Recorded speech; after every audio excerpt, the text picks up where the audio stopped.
Hello everyone, welcome to Jaya Cooking House. আশা করি সবাই ভালো আছো। আজকে তোমাদের জন্য নিয়ে চলে আসলাম অনেক লোভনীয় ভর্তার কিছু রেসিপি। শীতের শেষে গরম চলে এসেছে আর এই গরমের দিনে ভর্তা ভাত খেতে অসাধারণ লাগে। আজ আমি 5 ধরনের ভর্তা রেসিপি তোমাদেরকে করে দেখাবো।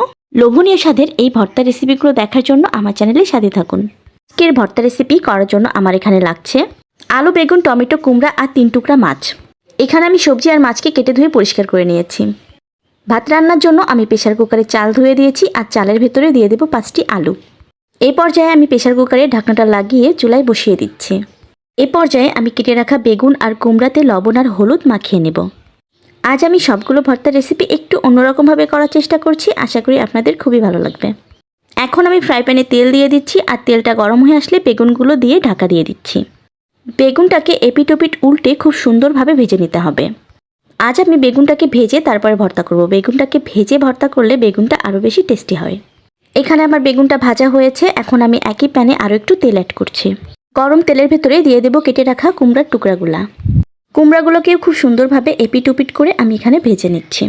কুমড়াগুলোকে খুব সুন্দরভাবে লাল লাল করে ভেজে নিতে হবে। লাল লাল করে ভাজলে কুমড়া থেকে দারুণ একটা ফ্লেভার আসবে। তো এখানে আমার কুমড়া ভাজাটা হয়ে গিয়েছে, আমি কুমড়াটাকে উঠিয়ে নিচ্ছি। একই প্যানে আমি দিয়ে দিয়েছি আস্ত টমেটো আর টমেটোর উপরে আমি কিছুটা তেলও দিয়ে দিয়েছি। টমেটোগুলোকে ঢাকা দিয়ে খুব সুন্দরভাবে এপিট ওপিট উল্টে আমি ভেজে দিচ্ছি। কিছুটা পোড়া পোড়াভাবে আমি টমেটোগুলোকে ভেজে নিয়েছি। এখন আমি টমেটোগুলো উঠিয়ে নিচ্ছি। স্পেশাল মাছ ভর্তার জন্য আমি এখানে 3 টুকরো পাঙ্গাস মাছ নিয়ে নিয়েছি। আপনারা যে কোনো মাছ এখানে ভর্তার জন্য নিতে পারেন। পাঙ্গাস মাছে যেহেতু একটু কাটা কম থাকে এজন্য আমি এই মাছটা নিয়েছি। তো আমি মাছে লবণ হলুদ মাখিয়ে নিয়েছি। এখন মাছটাকে খুব সুন্দরভাবে লাল লাল করে ভেজে নেব। আমি এখানে মাছের পাশে দিয়ে কয়েকটি রসুনও ভেজে নিচ্ছি। এমনিতেই পাঙ্গাস মাছ খেতে আমরা অনেকেই পছন্দ করি না, কিন্তু আপনারা যদি এভাবে পাঙ্গাস মাছ ভর্তা করে খান তাহলে অসাধারণ খেতে লাগবে। তো পাঙ্গাস মাছ ভেজে আমি উঠিয়ে নিয়েছি আর একই প্যানে আমি কিছু মরিচ ভেজে নিচ্ছি। প্রত্যেকটা ভর্তার আইটেম করার জন্য আমার এখানে শুকনো মরিচ লাগবে। এই জন্য আমি বেশি করে শুকনো মরিচ ভেজে নিয়েছি। আর এখানে আমার সব রকমের সবজি আর মাছ ভাজা হয়ে গিয়েছে। এখন আমি এগুলোকে ভর্তা করব।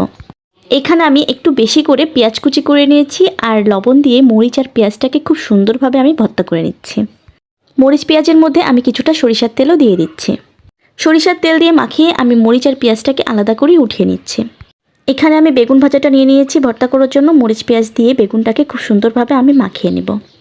আর বেগুন ভর্তার মধ্যে আমি 2 থেকে 3 টুকরা রসুনও দিয়ে দিচ্ছি। স্বাদমতো লবণ আর ধনিয়া পাতা দিয়ে আমি বেগুনটাকে ভর্তা করে নিলাম। নেক্সট আমি ভর্তার জন্য কুমড়া ভাজিটা নিলাম। পেঁয়াজ আর মরিচ ভর্তাটা কিছুটা আমি কুমড়ার ভেতরে দিয়ে দিচ্ছি।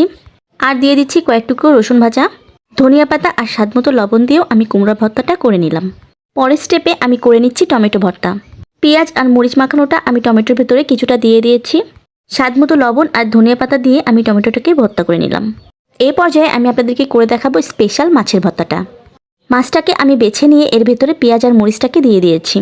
আর স্বাদমতো লবণ আর ধনিয়া পাতা দিয়ে মাছটাকে ভর্তা করে নিলাম। এবার আমি নিয়ে নিয়েছি 2টি আলু। এখানে আমি 2টি আলু ম্যাশ করে এর ভেতরে দিয়ে দিচ্ছি পেঁয়াজ আর মরিচ ভর্তাটা। ধনিয়া পাতা, স্বাদমতো লবণ আর সরিষার তেল দিয়ে আলু ভর্তাটাকে আমি করে নিলাম। দেখেছেন বন্ধুরা, এখানে আমার 5 রকমের ভর্তা রেসিপি রেডি হয়ে গিয়েছে। খুবই কম সময়ে এত মজার মজার ভর্তা রেসিপি রেডি হয়ে গেল।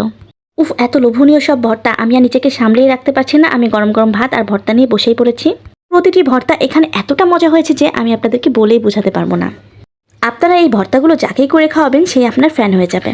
তো বন্ধুরা, আপনারা অবশ্যই বাড়িতে ট্রাই করবেন আর আপনাদের কেমন লাগলো আমাকে কমেন্টসে জানাবেন। আজ এই পর্যন্ত। Please like, share, comments and subscribe my channel. Thank you everyone.